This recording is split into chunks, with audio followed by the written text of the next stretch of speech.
Լսենք ինչ է ասում իշխող ուժի ներկայացուցիչը։ Հայաստանը Սփյուռքի մեկ քաշեի կատեգորիա է, իսկ առանց Սփյուռքի մեկ այլ քաշեի կատեգորիա է, սա կատարյալ միֆ է։ Կատարյալ միֆ, հորինված, դիտավորյալ, լրիվ այլ նպատակներով, ոչ Հայաստանի շահերից բխող։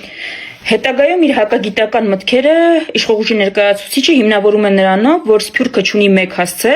ապա կենտրոն է եւ չկա մի հեռախոս, որով կարելի է զանգել Սփյուռքին եւ ճշտել նրա քաշը։ Այո, Սփյուռքը ունի բազմաթիվ կենտրոններ։ Սփյուռքի կառույցները ցանցային կառույցներ են։ Սփյուռքի ազդեցիկ կառույցներ կան աշխարհի ավելի քան 20 երկրներում։ Ինչն է խնդիրը։ Ինչն է խնդիրը ցանցային կառույց ունենալու քաշային կատեգորիան նվազում է ու ազդեցությունը հակառակը ուժեղանում է եւ բազմապատկվում է։ Խնդիրը այն չէ, որ Սփյուռքը ցանցային կառույց է եւ չունի հստակ մի հեռախոսահամար, ինչպես պնդում է իշխող ուժի ներկայացուցիչը։ Խնդիրը այլ է։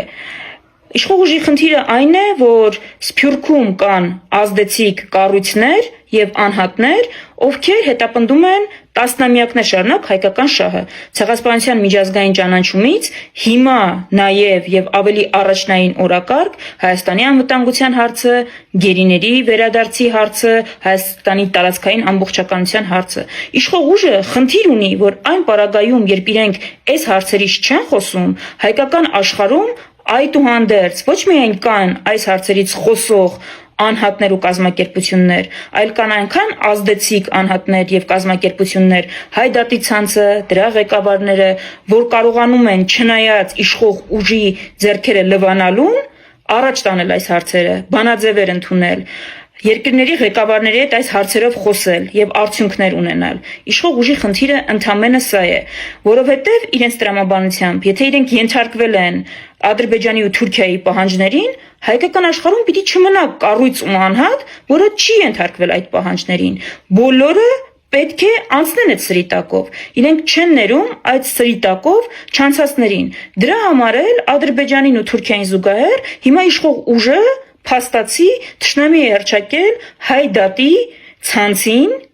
թշնամի է հռչակել ազդեցիկ հայերին ու հեգնում է օրինակ նախագահ Մակրոնի հետ բարձր կապեր ունենալը, որևէ պետություն ինչ խնդիր պետք է ունենա իր Սփյուռքի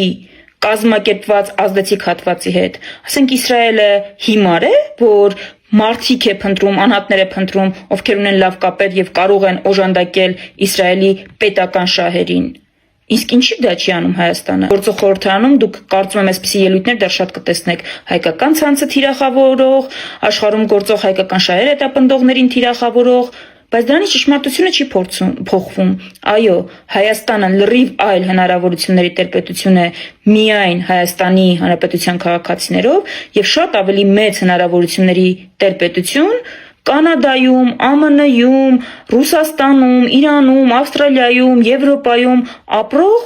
հայերով, մանավանդ, եթե իրենք կազմակերպված են ու հետապնդում են կոնկրետ նպատակներ։ Ինչ խնդիր կա այդտեղ։ Մենք այդտեղ խնդիր չենք տեսնում։ Ավելին, ասում ենք, որ այդ համագործակցությունը պետք է ավելի սերտացվի։ Սա է ընդհանրապես իրականությունը։